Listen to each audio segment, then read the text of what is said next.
Eh, quelle belle journée là. Oh. Ouais. Ça va? Ouais. Tu prends la barre 2 minutes? T'es sûr là? Ouais. Tu le sens bien? Ok. Allez. Oh là là. Quoi? Je fais quoi là? Qu'est-ce qu'il y a? Julien! Quoi? Attention!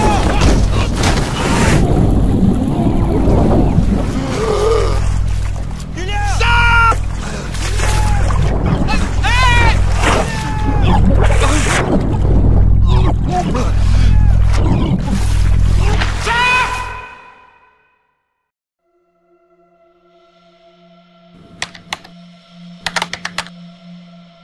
Lautan merupakan tempat yang gelap dan terisolasi. Kita udah beberapa kali mendalami beberapa kasus yang berhubungan dengan lautan. Dan sesuatu mengenai kasus-kasus ini yang berbeda dengan kasus di daratan yang serupa adalah betapa aneh dan enggak masuk akalnya detail dan kondisi di mana kasus-kasus ini terjadi. Mungkin kalian pikir sebagian besar kasus-kasus ini, atau setidaknya yang kita bahas, terjadi di zaman di mana teknologi masih sangat sederhana. Dan karena itu, sebagian besar kasusnya kekurangan detail-detail yang penting yang bisa menjelaskan kenapa mereka masih tidak terjelaskan hingga sekarang. Tapi sekarang, dengan alat pelacak kita atau radio yang bisa mengontak sinyal darurat, dengan radar-radar kita, dan semua kemajuan teknologi lainnya, misteri-misteri lautan yang mengerikan dan sama sekali tidak terjelaskan seperti Mary Celeste, SS Valencia, atau lainnya tidak akan terjadi lagi. Tapi kalian salah. Dan hari ini, kita akan membahas salah satu kasus lautan yang sangat menarik. Sebuah kasus yang menurut saya bukan hanya mengerikan karena detail-detailnya, tapi karena kasus ini menunjukkan pada kalian kalau bahkan pada masa ini, masa modern, kita bisa berusaha untuk mempersiapkan diri untuk menghadapi samudera sebisa yang kita mampu, menggunakan semua teknologi modern untuk menjaga dan menjamin perjalananmu, dan itu pun masih belum cukup untuk menghadapi atau menghindari apapun yang ada di samudera luas sana. Jadi jika itu terdengar menarik, maka jangan kemana-mana, karena sekarang kita akan langsung mendalami sebuah kasus samudera modern yang sangat mengganggu. Inilah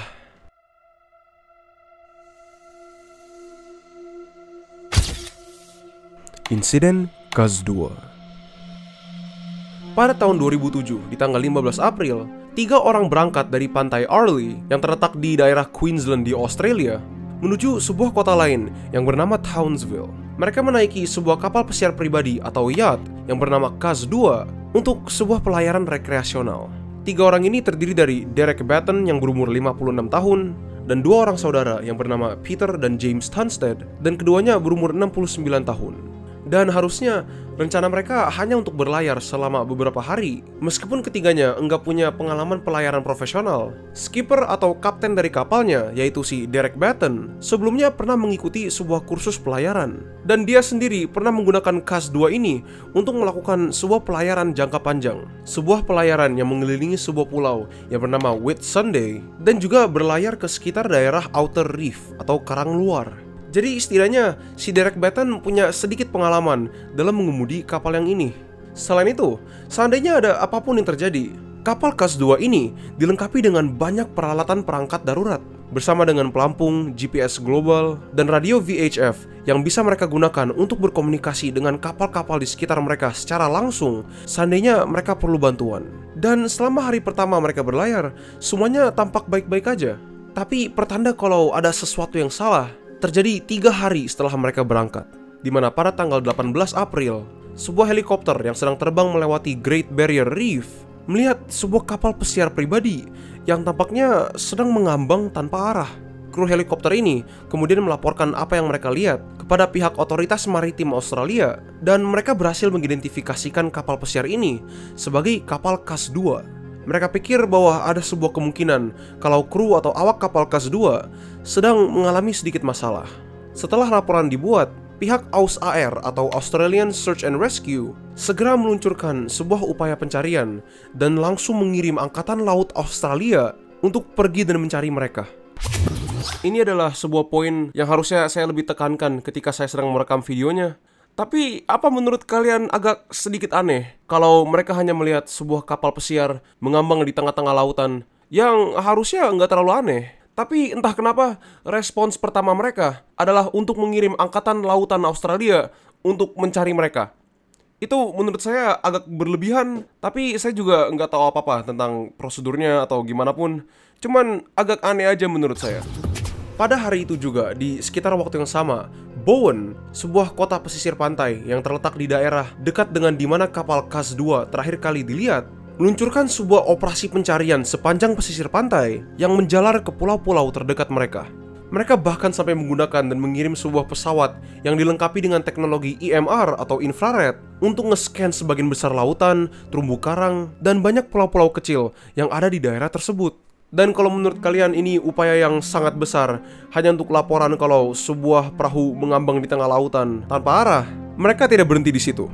Di hari berikutnya, mereka meluncurkan operasi pencarian dan penyelamatan dalam skala penuh. Operasi ini melibatkan tim pencarian sukarelawan dari organisasi VRA Rescue yang mengumpulkan banyak sekali pencari sukarela dari kota-kota terdekat untuk mencari di pesisir pantai dan juga di lautan. Selain itu, operasi ini juga melibatkan keseluruhan dari organisasi penjaga pantai atau Coast Guard-nya Townsville, 2 helikopter penyelamat, 2 kapal pesiar komersial, dan 9 pesawat terbang yang masing-masing dilengkapi dengan semua teknologi infrared yang barusan saya bahas. Dan karena helikopter yang pertama berhasil mengidentifikasikan kapal pesiar pribadi itu sebagai kapal CAS-2, mereka dapat melacak kapalnya melalui GPS global dari sistemnya.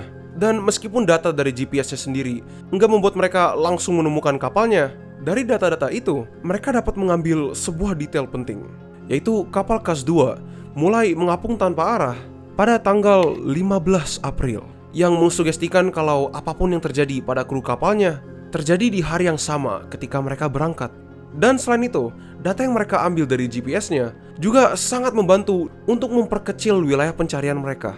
Jadi ya, ini pencarian yang sangat-sangat besar yang dilakukan karena ada 2 asumsi.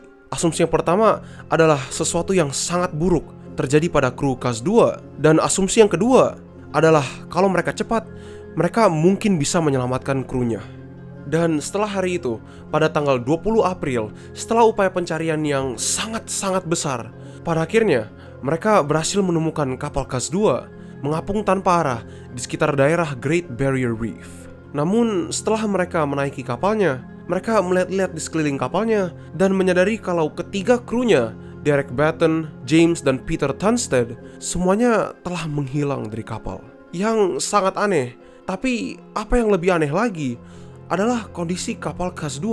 Makanan dan alat makan mereka seperti sendok, garpu, dan pisau telah ditata dan disusun rapi di meja makannya. Sebuah laptop milik James Tunstead ditemukan sedang terbuka dan masih nyala. Faktanya kalau laptop ini masih belum habis baterainya, itu seakan-akan laptopnya baru saja dipakai dan ditinggal sementara.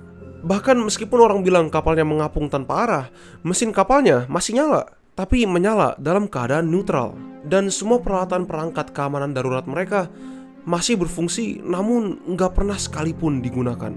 Selain itu, sama sekali nggak ada kerusakan pada kapalnya sendiri, kecuali pada layarnya. Layar pada CAS-2 ditemukan dalam kondisi rusak total. Layarnya ditemukan dalam kondisi robek dengan 2 lubang besar di tengah-tengah layarnya. Dan hanya dengan melihat ini, pihak maritim sama sekali nggak bisa menjelaskan apa yang terjadi dengan kru kapalnya. Karena situasi di kapalnya itu benar-benar seakan-akan kru kapalnya hanya bersembunyi. Tapi setelah mereka mencari kapal itu selama berjam-jam dan nggak menemukan apapun, mereka memutuskan untuk menarik balik kapalnya ke pelabuhan Townsville untuk mengadakan sebuah analisis forensik. Kemudian di hari berikutnya, pada tanggal 21, mereka mengirim Sersan Bardell dan Molloy dari kepolisian Queensland untuk pergi mencari tanda kekerasan apapun yang mereka bisa temukan di kapalnya. Namun mereka enggak menemukan apapun. Sebaliknya, selain kondisi layar, kapal CAS-2 tampaknya dalam kondisi sempurna. Yang mereka temukan agak aneh, karena segalanya normal. Sama sekali enggak ada tanda-tanda awak kapalnya. Semua barang-barang di kabin mereka tersusun dengan rapi, kecuali beberapa majalah dan sebuah koran. Namun gak ada hal yang bisa mengindikasikan kalau kapalnya terguncang dengan berat. Di antara hal-hal yang lain, mereka juga menemukan sebuah kotak botol wine yang kosong dan botol wine-nya di lantai. Namun mereka menyatakan kalau barang-barang yang di lantainya ini itu jatuh ketika kapalnya sedang ditarik ke pelabuhan. Di wastafel kapalnya mereka menemukan beberapa pisau selai, dan di galley atau dapur kapal mereka menemukan beberapa sarung plastik untuk pisau-pisau pancing. Dan di dek kapalnya, mereka menemukan pancingan yang disender pada rel kapal, baju serta kacamata dari James Tunstall, dan sebuah tali pancingan yang kusut menjalar ke air. Di bawah tempat tidurnya Derek Batten, kapten kapalnya, mereka menemukan sebuah kotak yang dikunci. Dalam kotaknya ada sebuah pistol dengan peluru-pelurunya yang dinyatakan dalam keadaan lengkap. Dan dalam laci mejanya, mereka menemukan sebuah peluru dengan kaliber yang sama. Beberapa detail-detail yang menarik lainnya adalah semua peralatan darurat mereka seperti pelampung dan perahu darurat yang diikat di samping badan kapal KAS-2 sama sekali tidak dipakai. Dan karena itulah, pada saat itu ada sebuah pembahasan di antara pihak maritim Australia dengan tim pencarian penyelamat mengenai kemungkinan kalau kru KAS-2 selamat mencapai daratan sebelum entah kenapa mereka tertinggal oleh kapalnya. Dan mungkin karena itulah mereka sama sekali nggak menggunakan pelampung, GPS atau alat-alat darurat lainnya, atau bahkan perahu cadangan mereka. Mereka bahkan sampai berkonsultasi dengan Dr. Paul Lukin, seorang ahli waktu keselamatan, yaitu seorang ahli dalam memperkirakan berapa lama seseorang dapat selamat dalam sebuah situasi atau kondisi tertentu. Dan dia mengkonklusikan kalau kemungkinan siapapun di antara mereka masih hidup itu sangat dikit, sangat kecil, yang sedihnya cukup masuk akal. Kru KAS-2 bukan orang-orang muda yang bisa berenang. Mereka orang-orang lanjut usia yang hanya keluar untuk sebuah pelayaran rekreasional. Dan tanpa pelampung atau perahu cadangan, kemungkinan yang paling besar mereka udah terjatuh dan tenggelam di lautan beberapa hari yang lalu. Namun meskipun itu, 2 hari kemudian pada tanggal 23 April, tim pencarian dan penyelamat meluncurkan sebuah upaya pencarian lagi di sepanjang keseluruhan pesisir pantai dan pulau-pulau di daerah di mana KAS-2 ditemukan. Tapi mereka nggak menemukan apapun. Dan upaya pencariannya diberhentikan hanya 2 hari kemudian pada tanggal 25 April. Jadi apa yang sebenarnya terjadi pada kru KAS-2? Lebih dari 1 tahun setelah insidennya, mereka berusaha untuk mencari jawaban dari pertanyaan itu. Dan pada tanggal 4 Agustus 2008, sebuah penyelidikan dimulai pada pengadilan coroner di Townsville yang dipimpin oleh seorang Michael Barnes, yaitu coronernya Queensland. Dan pada pengadilan ini, Michael Barnes membahas beberapa topik-topik. Pertama, apa ada kemungkinan kalau kru-kru di KAS-2 masih hidup? Kedua, apa dan bagaimana kondisi di mana mereka menghilang? Dan ketiga, apa upaya pencarian dan penyelamatan yang diluncurkan cukup besar atau tidak? Dan selain itu, penyelidikan pengadilan ini mengungkapkan banyak sekali informasi-informasi yang sebelumnya tidak diketahui mengenai kasus ini. Informasi yang berasal dari 27 saksi mata, yang beberapa dari mereka melihat secara langsung kapal KAS-2 di hari di mana kru kapalnya diduga menghilang. Informasi ini kemudian digunakan untuk menyusun dan mengkonstruksi kronologi kejadian-kejadian yang terjadi yang akhirnya berujung pada kehilangannya kru KAS-2.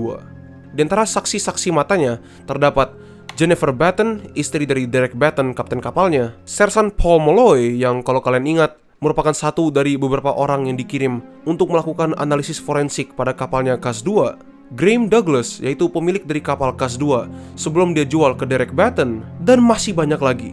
Dan beberapa dari mereka memiliki testimoni yang mengandung detail-detail yang sangat penting. Jennifer Batten mengatakan kalau pada awalnya rencana Derek adalah untuk berlayar bersamanya menuju kota Fremantle sebagai pasangan. Tapi Derek mengatakan kalau berlayar hanya dengan 2 orang di kapalnya itu bisa berbahaya. Jadi pada akhirnya dia memutuskan untuk enggak mengajak istrinya dan membawa tetangga serta teman-temannya, yaitu James dan Peter Tunstall. Dan perjalanannya yang harusnya cuma mencapai ke Fremantle diubah menjadi sebuah pelayaran jangka panjang. Dan mereka telah merencanakan ini berbulan-bulan sebelumnya, mengarahkan serta merancang rute-rute pelayaran mereka setiap hari. Rencana mereka pada awalnya hanya untuk berlayar sekitar 6-8 minggu sebelum mereka akan mengakhiri perjalanan mereka ke Fremantle, destinasi awal yang harusnya si Derek Batten pergi bareng istrinya. Dalam perancangan rute ini, mereka dibantu oleh Graham Douglas. Dan seperti yang saya bilang, dia tuh pemilik KAS-2 sebelum si Derek Batten. Jadi si Graham Douglas memutuskan untuk membantu mereka karena dia jauh lebih paham mengenai apa yang bisa dan tidak bisa dilakukan oleh kapal pesiar KAS-2 ini. Tapi dari testimoninya Douglas, rute yang mereka telah rencanakan selama berbulan-bulan itu berbeda dengan rute yang ditarik oleh polisi dari sinyal GPS kapalnya, yang menimbulkan sebuah pertanyaan. Kenapa mereka bisa sampai menyimpang dari rute yang mereka rencanakan selama berbulan-bulan pada hari pertama setelah mereka berlayar? Dan satu lagi detail menarik yang diberitahu oleh Jennifer Batten adalah suaminya, Derek, sebenarnya sedang dalam pengobatan rutin untuk kolesterol tinggi dan diabetes ringan. Dan beberapa tahun yang lalu, dia pernah terkena serangan jantung, yang mungkin bisa berhubungan mengenai kenapa mereka menghilang, tapi untuk sekarang koneksinya masih belum jelas. Seorang saksi yang berbeda yang bernama Gavin Howland, yang merupakan kapten dari sebuah kapal pemancing yang bernama The Jillian, bertestimoni kalau dia sempat melihat sebuah kapal pesiar mengapung secara miring dengan layar yang robek. Dan dia menemukan ini di sekitar terumbu karang Bowen. Dan dia berserta dengan krunya berhasil mendekati kapal pesiar ini hingga jarak di antara mereka itu cuma sekitar 50 meter. Namun mereka enggak melihat siapapun di kapalnya. Tapi detail yang penting mengenai testimoninya adalah kapan dia melihat kapal itu, yaitu pada tanggal 16 April, 2 hari sebelum helikopter penjaga pantai melihat dan melaporkannya. Tapi Gavin Howland enggak melaporkannya atau bahkan enggak berinteraksi dengan pihak otoritas maritim sama sekali mengenai penemuan dia. Dan dia bahkan enggak coba untuk berkomunikasi dengan radio kapalnya. Dan ketika dia dipertanyakan oleh penyelidik, dia mengatakan pada mereka kalau dia nggak pikir kalau awak kapalnya sedang mengalami kesulitan. Emang kelihatan agak aneh bagi saya, tapi saya punya aturan saya sendiri kalau kapal nggak boleh mendekati kapal-kapal lain. Seseorang yang juga merupakan sebuah saksi adalah Sersan Paul Malloy, yang seperti saya bilang, merupakan satu dari beberapa orang yang dikirim untuk masuk ke dalam kapal Kas 2 yang melakukan analisa forensik untuk mencari tanda kekerasan apapun pada kapalnya. Dan maksudnya kekerasan itu bukan hanya kerusakan pada kapal, tapi juga tanda-tanda campur tangan manusia. Dan dia mengatakan kalau dia bersama dengan rekan-rekannya mencari kapal itu dengan keseluruhannya selama berjam-jam. Namun mereka nggak menemukan bukti apapun yang mencurigakan. Bahkan saking nggak ada buktinya, mereka nggak melakukan pengecekan fingerprint atau sidik jari. Karena kondisi kapalnya yang sangat normal dan benar-benar sempurna. Dan karena nggak ada bukti kekerasan atau campur tangan manusia, dia mengatakan kalau pengecekan sidik jari itu nggak diperlukan. Kami menyimpulkan bahwa kapal itu sendiri bukanlah tempat kejadian kejahatan. Kami ada di sana untuk waktu yang lama. Kami membongkar kapal dan tidak menemukan apapun yang mencurigakan. Jika seandainya ada indikasi kekerasan atau permainan kotor dan campur tangan manusia, kami pasti akan mengambil semua langkah yang kami bisa untuk memeriksa kapal tersebut.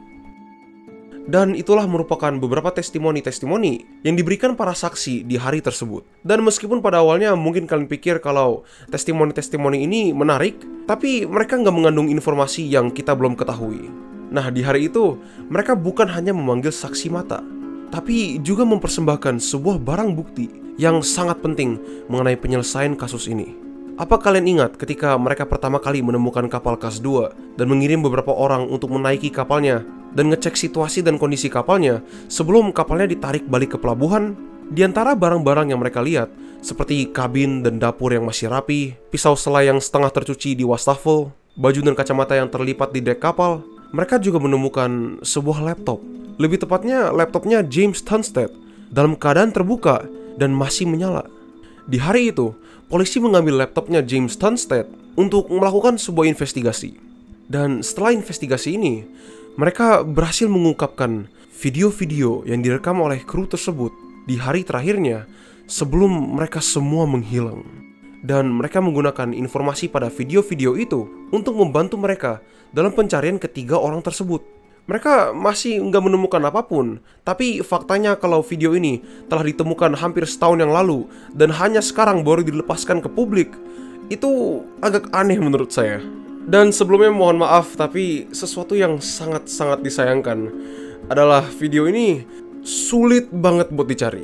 Kayak serius udah mencari di mana-mana di internet, kayak di Twitter, Google, Tumblr, Reddit, 4chan, dan masih nggak bisa menemukan video fullnya si James Tunstall ini. Kecuali untuk klip pendek ini yang saya ambil dari videonya Slightly Sociable. Videonya menunjukkan ketiga kru kapal Kas 2, Derek Batten, James, dan Peter Tunstall, sedang bersenang-senang di kapalnya. Video-video ini semuanya diambil pada tanggal 15 April 2007. Dan kemungkinan besar hanya beberapa jam atau bahkan beberapa menit setelah video ini diambil, yaitu sekitar jam 10 pagi di hari itu, sesuatu terjadi pada mereka. Sesuatu yang merupakan penyebab mengenai kehilangannya mereka. Dan jika seandainya salah satu dari kalian melihat video ini atau menemukan videonya, please tolong beritahu saya di mana saya bisa menemukannya. Saya udah capek banget nyari-nyari ke pelosok-pelosok paling belakangnya Reddit dan masih nggak nemuin apapun. Tapi bahkan dari video klip singkat ini, ada beberapa hal penting yang bisa kita catat. Hal-hal yang bisa menunjukkan situasi kapal sebelum mereka semua menghilang. Pertama-tama, Derek Batten sedang berada di kemudi kapal, sementara Peter Tunstead sedang duduk di tangga belakang kapal sambil memancing. Pelampung tergantung dari rel keselamatan dari kedua sisi kapal, dan meskipun laut berombak, mereka enggak menggunakan jaket pelampung mereka. Ada beberapa detail-detail lain yang dicatat sumber saya mengenai videonya, namun karena saya nggak bisa menunjukkan video aslinya dan menunjukkan pada kalian secara langsung, saya hanya bisa memberitahukan pada kalian apa yang ditulis di laporannya. Detail-detail ini seperti pelampung kapal yang menggantung di samping kapalnya, mesin kapal mereka sedang dalam keberadaan mati, dan kacamata serta bajunya James Tunstead terlihat di tempat yang berbeda dari tempat di mana mereka ditemukan kemudian. Dan sebuah tali putih terlihat mengapung dan menjalar ke belakang perahunya. Dan itulah semua detail-detail yang bisa saya ungkap mengenai kasus ini. Jadi pasti kalian semua sekarang sedang mempertanyakan, apa yang sebenarnya terjadi? Dan untuk ini, kita sebenarnya memiliki sebuah jawaban, atau setidaknya jawaban ofisial yang diberikan oleh koroner pengadilannya. Namun penjelasan yang diberikan padanya sangat sulit untuk diterima orang, karena ya saya beritahu kalian aja. Konklusi koronernya mengenai alasan kenapa kru KAS 2 bisa menghilang adalah pada 5 April 2007, pada sekitar jam 10:05 pagi, mereka sedang menarik dan menggulung tali yang terlihat di videonya menjalar di belakang kapal. Mungkin mereka menggulung talinya karena mereka mau ngeringin. Kemudian setelah ini, James Tunstead melepaskan baju dan kacamatanya untuk mencoba meluruskan tali pancingan yang kusut. Yang kalau kalian ingat, pertama kali mereka menemukan kapalnya KAS 2, mereka menemukan sebuah tali pancingan yang menjalar ke air yang kusut. Dan setelah si James Tunstead turun untuk mencoba meluruskan talinya, dia dengan gak sengaja terjatuh ke dalam air laut. Kemudian setelah ini saudaranya, Peter Tunstead, coba untuk nolongin James dan juga nggak sengaja jatuh ke dalam laut. Sedangkan si Derek Batten turun dari kemudi kapal untuk matiin mesinnya dan ngesetting mesinnya jadi neutral dan mencoba untuk menurunkan layar kapalnya. Namun karena angin atau sesuatu, tiang kapalnya muter dan kemudian kena si Derek, yang kemudian menyebabkan si Derek mental dan jatuh ke dalam airnya juga. Nah, kalian pasti nggak heran kalau banyak sekali orang yang nggak terima dengan penjelasan ini. Dan bahkan koronernya sendiri nggak terlalu yakin dengan konklusinya. Dia mengatakan, kita tidak bisa mengetahui dengan pasti mengenai kejadian di mana mereka meninggal. Tapi di sisi lain, dengan melihat video yang diambil oleh James Tunstead dan memikirkan detail-detail kapal ketika ditemukan, serta hal-hal lain seperti pelacakan GPS mereka, dan kondisi kapalnya yang hampir sempurna, mungkin aja kejadian dan kronologi yang dijelaskan oleh koronernya seabsurd-absurdnya adalah situasi dan kronologi yang paling mungkin terjadi. Saya ingin kalian ingat kalau kondisi di mana kapal KAS 2 ditemukan, selain layarnya, itu sama sekali nggak ada tanda kekacauan atau kerusakan apapun. Memang di hari di mana mereka, kru KAS 2, diduga menghilang, air laut itu cukup berombak. Dari laporan pengadilan koronernya sendiri, tertulis kalau kapal KAS 2 adalah kapal kecil yang hanya sebesar 10,6 meter. Jadi gelombangnya nggak mungkin begitu buruk jika seandainya interior dari kapal sekecil ini itu sama sekali nggak kenapa-napa dan masih dalam keadaan baik. Bahkan beberapa hari setelah hilangnya awak kapal, sampai bahkan pancingan mereka masih ditemukan bersenderan di samping pegangan kapal. Baju-baju mereka yang mereka gantung masih ditemukan dalam kondisi tergantung. Jadi kemungkinan kalau mereka terjatuh karena kapalnya terguncang dengan ombak besar itu sama sekali nggak mungkin. Tapi sebuah teori yang lebih menarik muncul karena sebuah detail yang salah. Kalau kalian ingat pada video yang ditemukan dalam laptopnya si James Tunstead, kita bisa melihat kalau pelampung kapal sedang dikeluarkan di samping kapalnya. Nah, saya mau ngomong kalau saya sendiri nggak tahu mengenai cara kerjanya atau prosedur mengenai cara mengemudi kapal ini atau kapal apapun. Tapi menurut keponakannya si Derek Batten, satu-satunya situasi di mana mereka mengeluarkan pelampung kapalnya ke samping adalah ketika mereka ingin mendekati atau sedang didekati oleh kapal lain. Jadi ini menimbulkan teori kalau mungkin aja mereka didekati dan dibajak oleh kapal yang berbeda.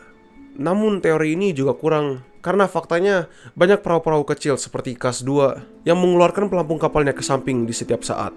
Dan selain itu, beberapa saksi mata juga mengatakan kalau pelampung kapalnya KAS 2 emang udah lama dikeluarin ke samping. Masih ada banyak banget teori-teori yang lain yang sangat menarik mengenai kasus ini. Seperti teori kalau mungkin aja kapalnya KAS 2 ini sempat terjebak di sebuah sandbar atau ambang pasir.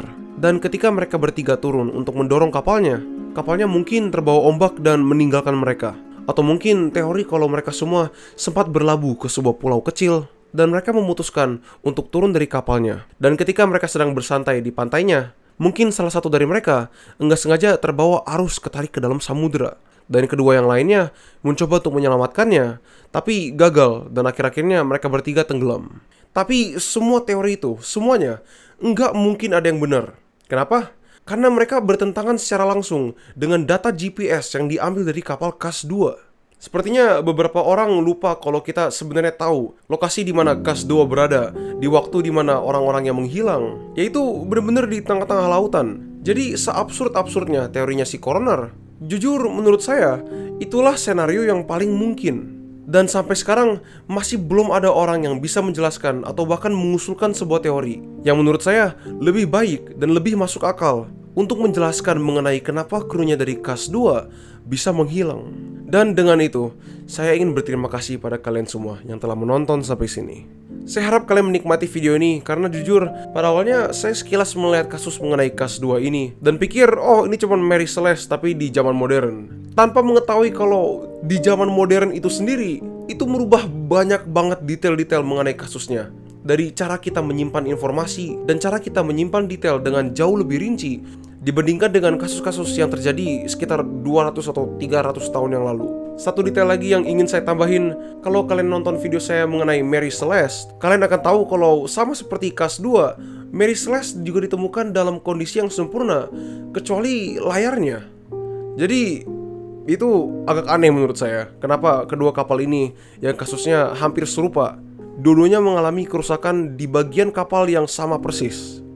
Awalnya saya pikir kalau sesuatu seperti Mary Celeste terjadi di masa modern dengan kehadirannya teknologi seperti helikopter, radio imaging, satelit, radar, dan radio komunikasi lainnya, kita pasti bisa tahu mengenai apa yang terjadi pada awak kapal Mary Celeste. Namun jika bahkan dengan semua peralatan itu, kita masih nggak tahu mengenai apa yang terjadi pada kru KAS 2 yang bahkan sampai merekam video mereka dan kapalnya sendiri punya GPS yang melacak lokasi kapalnya.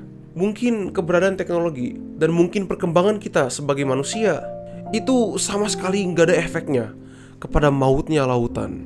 Dan jujur, itu merupakan sesuatu yang sangat mengerikan untuk dipikirkan.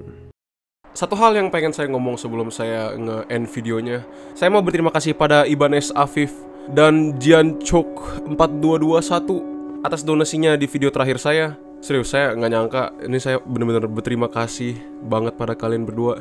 Saya nggak nyangka bisa dapat uang dengan cara donasi kayak gini jujur. Tapi terima kasih kalian berdua udah percaya sama saya. Saya janji saya akan terus berusaha dan terus bekerja untuk mengembangkan video saya dan channel ini untuk menjadi sesuatu yang lebih baik lagi. Sekali lagi saya mau berterima kasih pada dua orang ini setulus-tulusnya atas support dan kepercayaannya. Tapi sekali lagi saya ingin berterima kasih pada kalian semua yang telah menonton sampai sini. Jika kalian ingin support konten saya, kalian bisa klik like, komen, atau bahkan subscribe atau share video ini. Saya akan sangat-sangat mengapresiasinya. Tapi untuk sekarang, itu aja dulu dari saya. Sampai jumpa di video selanjutnya. Bye-bye.